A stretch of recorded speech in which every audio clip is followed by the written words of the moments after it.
Only once did my sister bring her therapy group to my residence. 3 months later, her therapist girlfriend is suing me for emotional anguish, and my parents claim that by demanding the return of my living room, I'm ruining her mental health. Hello, everyone. You will be astounded by today's story. But quickly, click the subscribe button if you like this article.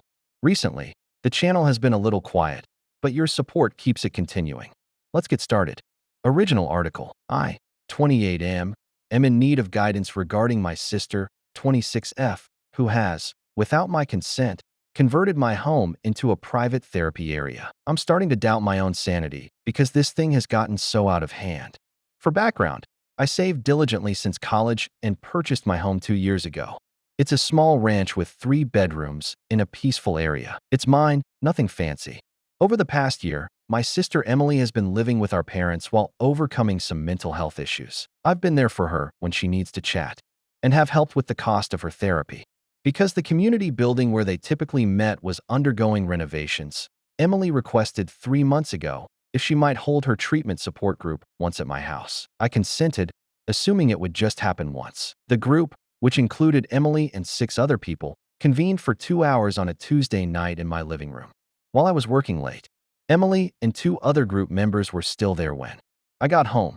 She exclaimed that my room was ideal and that everyone felt open and safe because of the natural light and serene vibe. I should have recognized the warning signs back then, but I was content that she was excited about getting better.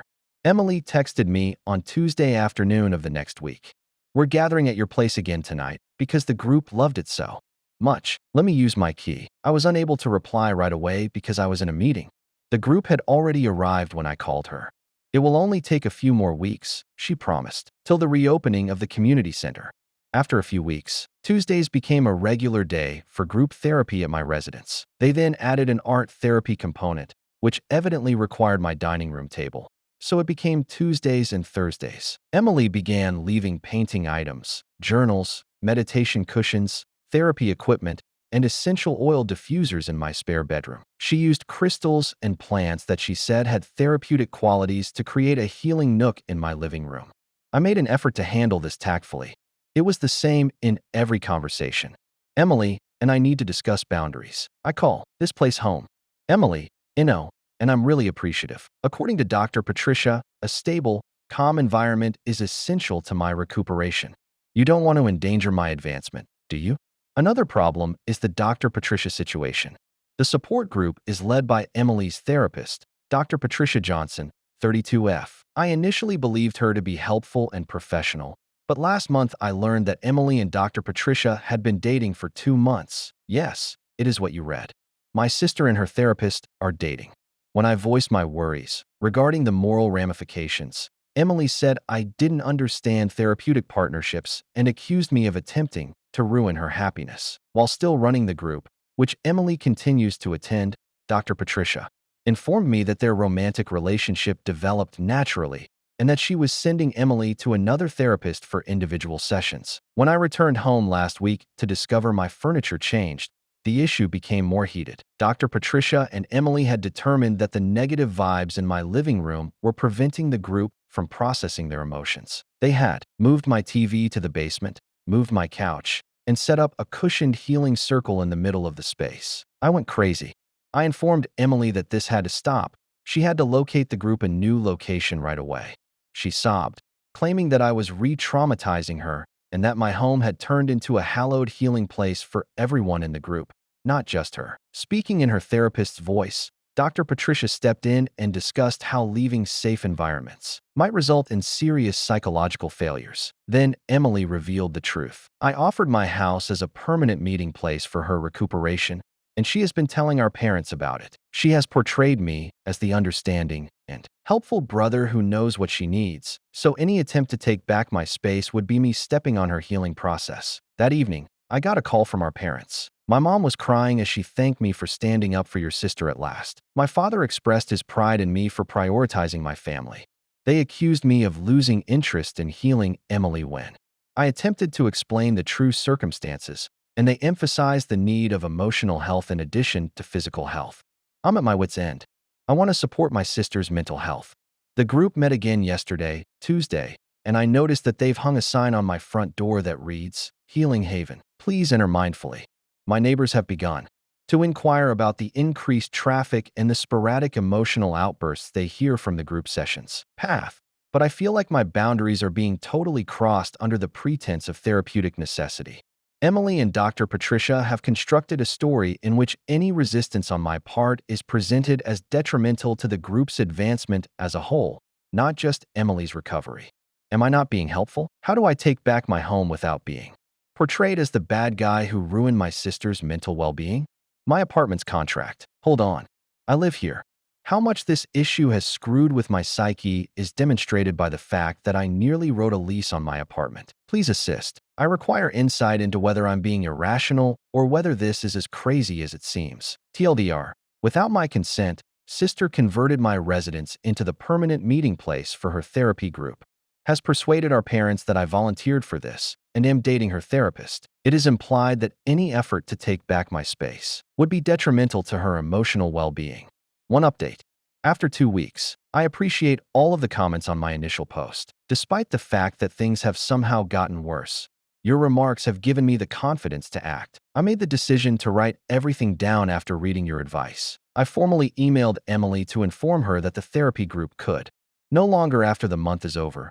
We can meet at my house. I volunteered to assist her in locating other locations and even offered to pay $200 a month for 3 months to help with the rental expenses. The email went unanswered by Emily. Rather, I received a call from Dr. Patricia on Emily's phone requesting an urgent mediation appointment at my home. I agreed against my better judgment because I believed that we could handle this like grown-ups. Emily, Dr. Patricia, and 4 members of the therapy group were waiting in my living room when I got home for the meeting. Dr. Patricia described their furniture arrangement as a supportive circle formation. In my own house, a therapeutic intervention practically ambushed me. Dr. Patricia began by expressing her worry about my unwillingness to assist Emily in her recuperation. She made a PowerPoint presentation called The Importance of Stable Therapeutic Environments in Trauma Recovery. And I'm not kidding. Pictures of my home with labels like Safe Zone, Processing Space, and Healing Sanctuary were included in the presentation. Each member of the group took turns talking about how my house had become essential to their healing. Sandra, one of the women, sobbed as she described how my living room was the first place she felt comfortable talking about her tragedy. Kevin, another participant, claimed that the atmosphere in my house had finally made it possible for him to talk about his early years. Then the worst part arrived. In a letter printed on official letterhead, Dr. Patricia explained that, in her professional judgment, moving the therapy group out of their safe haven could cause serious psychological injury and perhaps regress treatment progress. Forcible relocation could trigger abandonment trauma and destabilize Emily's recovery, she said, highlighting Emily's attachment to the therapeutic setting. Then Emily got up and spoke from a prepared statement that my house was no longer merely a place to have meetings. It was now a vital component of her recovery. She even made a scrapbook with before and after pictures of the group members appearing happier, showing how they had changed in my space. And more certain, I made an effort to remain composed and restate that this was my private home, even if I was supportive of everyone's recuperation. In response, Dr. Patricia questioned me about any childhood trauma related to sharing or losing control that might be affecting my territorial tendencies. I left the house where I lived. That night, I stayed with my friend Michael, and the next morning, I called a lawyer. When I revealed that Emily's therapist was also her girlfriend, the lawyer listened to my account with ever-increasing incredulity. He claimed that even though the circumstances were strange, it would be. Our parents are being quite cautious with her now that she is living with them once more. It took weeks for my house to feel like mine once more. I had the walls repainted, the carpets cleaned, and all traces of the healing sanctuary were eliminated. Even while I still occasionally uncover painted rocks in my garden, I have thrown them out because they no longer hold the same emotional significance. In the weeks following the news story, Dr. Patricia was seen driving by multiple times on the security cameras, but she never stopped. According to mutual acquaintances, she is relocating to a different state because she needs a new beginning away from negative energy.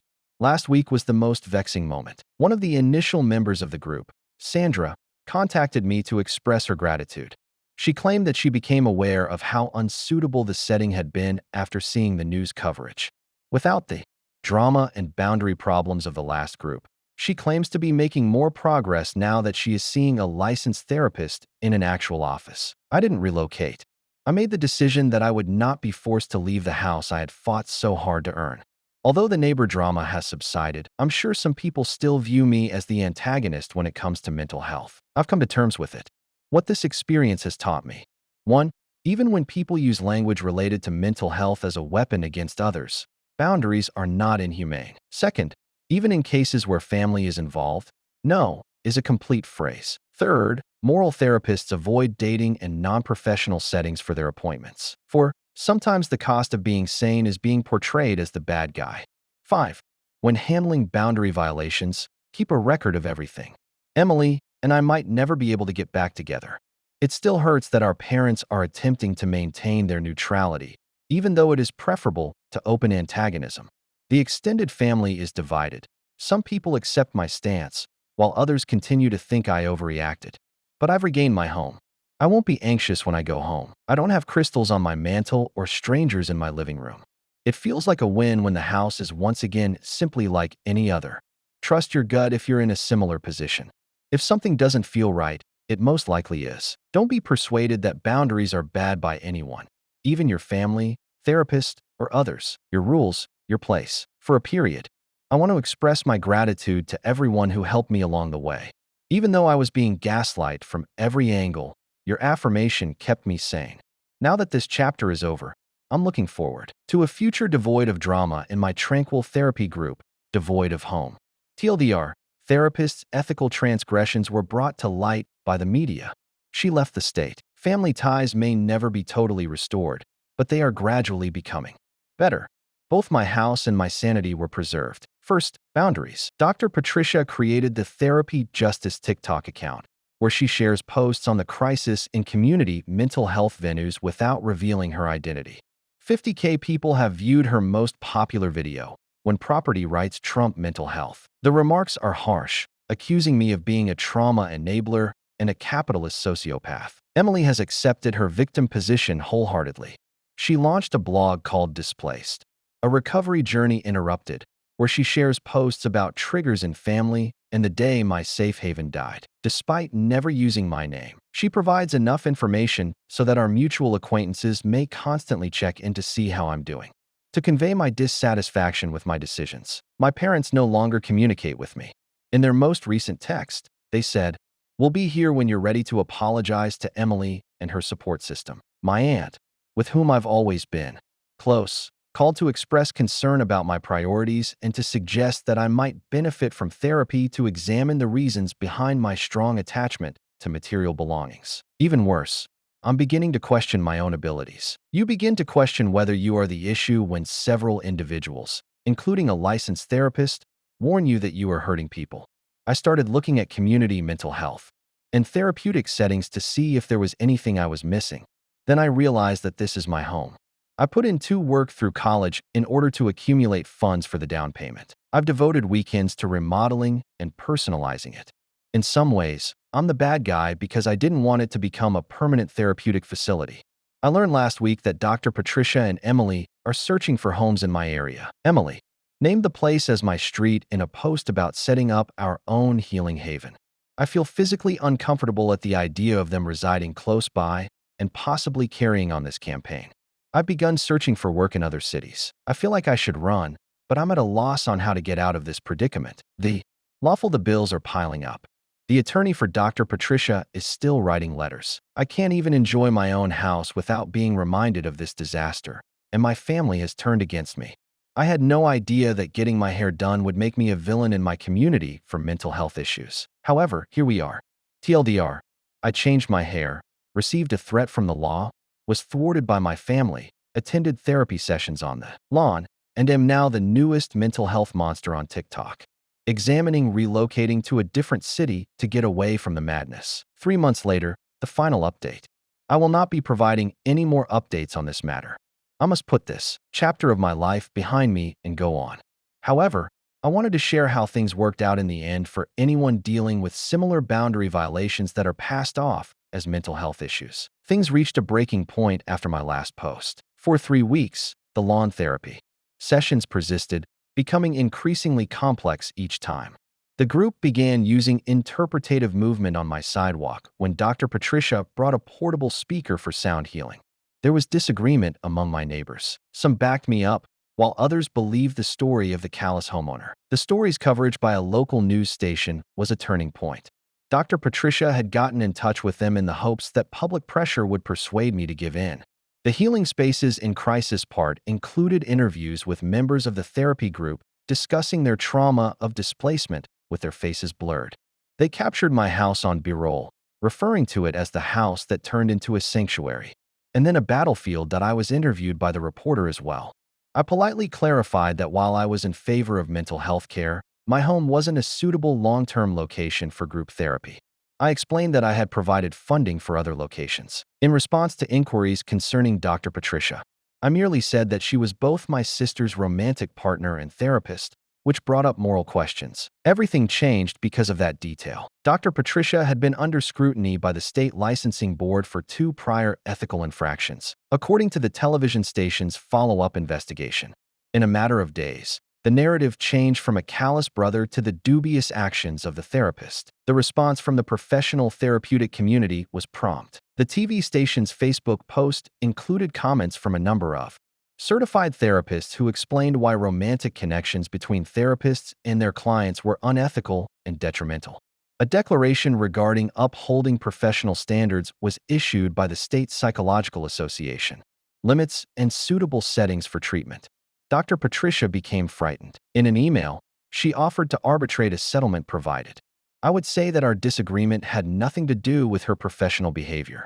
I sent the email to my lawyer and declined. After 2 weeks, Emily called me in tears. Dr. Patricia said she needed to concentrate on her professional development, so she discontinued their relationship and the therapy group. In fact, the news coverage had prompted the licensing board to launch a formal investigation. Emily wasn't upset with Dr. Patricia. She was distraught and furious. She accused me of ruining the one positive aspect of her life. She said I was responsible for the publicity. I hadn't. After doing that herself, Dr. Patricia claimed that I had turned bureaucracy into a weapon against love. At first, our parents stepped up their efforts to help Emily. They said I ruined Emily's chance at happiness by revealing family business. However, an intriguing event occurred. Their buddies began to inquire. Following the news coverage, several parents in their social circle had concerns over the therapist's moral character. My parents' story about me as the bad guy started to fall apart. When Emily told our mother that Dr. Patricia had advised her to cease taking her prescribed medicine because pharmacological interventions obstruct emotional authenticity while she was grieving over the separation, that was when things really changed. Our mother, a healthcare professional, was appalled. She began to doubt everything. They had heard it from Dr. Patricia. My folks contacted me last month. They asked whether we could continue as a family, but did not provide a genuine apology. They admitted that things had gotten out of control and that they had become entangled in Emily's road to recovery. Though it wasn't the accountability I had hoped for, it was a step in the right direction. Emily hasn't been as understanding. Family members have heard her say that I ruined her recuperation and that she will never forgive me for prioritizing possessions over people. She has begun seeing a new therapist who keeps proper boundaries but won't talk to me. Challenging to forcibly remove them right away because Emily had a key and had set up usage pattern with my tacit approval. He suggested that I change the locks and formally deny Emily entrance to my home. I emailed our parents again, CCing them this time, to inform them that Emily's primary rights had been withdrawn and that they would no longer be welcome in the therapy group after Sunday, giving them one last week. A locksmith was scheduled for Monday morning. The reaction was intense and quick. Within an hour, I received a heated call from our parents. Emily had apparently sent them Dr. Patricia's letter regarding the psychological damage that would occur if the space were lost. I was accused by my mother of using property ownership as a weapon against mental health. According to my father, I was being self-centered and harsh, and that they were dissatisfied with the guy I had turned into. Emily wrote on Facebook, where we have a lot of friends and relatives in common, about how the people you trust the most can occasionally stand in the way of your recovery. The message was detailed enough that everyone knew she was referring to me, but it was also ambiguous, enough to look philosophical. Support for her and hardly disguised condemnation of those obstructing her recovery were prevalent in the comments. A modification has been initiated by the Dr. Patricia Ord petition called Save Our Healing Haven, which details the threat to a crucial neighborhood mental health facility. She takes care to avoid using my name, but she provides enough information for anyone familiar with us to deduce it that a number of the 47 signatures on the petition come from Emily's group members and their acquaintances. When I got home yesterday, I discovered that my backyard had been transformed into a Zen garden without my consent. A tiny bench and wind chimes have been added to the circle of rocks. Emily texted me to let me know that the group had done a blessing ritual to praise the space for its healing energy and that it was a gift of appreciation for everything I had done. Tonight, I'll be staying with Michael once more. I'm terrified of the consequences, but the locksmith is scheduled for tomorrow morning. Our extended family is beginning to support. I'm primarily supporting Emily because I'm being portrayed as someone who values possessions over people and mental health is health. The irony is that throughout the years, I have paid thousands of dollars to help Emily with her therapy. I've participated in family sessions. She suggested a book, which I have read. I have only offered support. I'm the villain now, though, because I won't allow her to take over my house forever. I'm replacing the locks. But I have a terrible feeling that this is just the beginning. I was warned of escalation by a number of you, and you were correct. I simply never thought it would become so twisted. TLDR, made an effort to officially stop the therapy group from using my home. An intervention ambushed it. I'm being demonized by family for putting possessions over mental health after receiving a letter regarding psychological harm from a therapist/girlfriend. Despite the turmoil, tomorrow I'm changing my locks. The second update, a month later. I'm not sure if I should write this update since I'm afraid people will believe I'm making it up because the situation has gotten so bizarre. But for my own sanity, if nothing else, I must record this madness. As planned, I changed the locks. Within 2 hours of the locksmith's arrival on Monday morning, I had all of my doors relocked and installed. A camera-equipped security system. I believed I was being overly suspicious. I didn't have enough paranoia. I was at work on Tuesday afternoon when I received a motion alert at my front entrance from my security app. Emily, Dr. Patricia, and the rest of the therapy group were standing on my doorstep when I opened the live feed. Dr. Patricia seemed to be conducting the group in some sort of breathing exercise, while Emily tried her old key. Emily started hammering and yelling that it was time for the healing circle when the key failed. I gave Emily a call right away. The discourse was insane. Me, Emily? The locks were changed. The group is no longer able to meet there. James, you made a mistake, Emily. In order to handle the trauma of displacement, we are holding an urgent session. Me? You must go off my land. Patricia, the doctor, is answering the phone. James, there's a general sense of anguish throughout the group. It is unethical to deny people access to their safe haven in an emergency. Me? If you don't go, I'll contact the cops. That would be extremely traumatic for all of us here, Dr. Patricia. James, is that accurate? What do you desire? Dr. Patricia led what appeared to be a grieving ceremony for the loss of the sacred place as they remained on my porch for an additional hour. From their windows, my neighbors watched. I left work early to make sure they were gone, but I didn't call the police. I discovered chalk messages drawn on my sidewalk when I got home. This is where healing takes place. Safe areas are life-saving. I'm grateful for the 3 months of change. 7 painted boulders with phrases like gratefulness, growth, and sanctuary were also positioned around my front entrance. My parents unexpectedly showed up that night. Before I even opened the door, my mother was in tears. How could you harm your sister like that, Mom? Me? What are you going to do? Observe boundaries in my own house. We got videos of the group sobbing. On your doorstep from Dr. Patricia, Dad. James, these individuals are in pain. Me? Dr. Patricia is seeing Emily, Dad.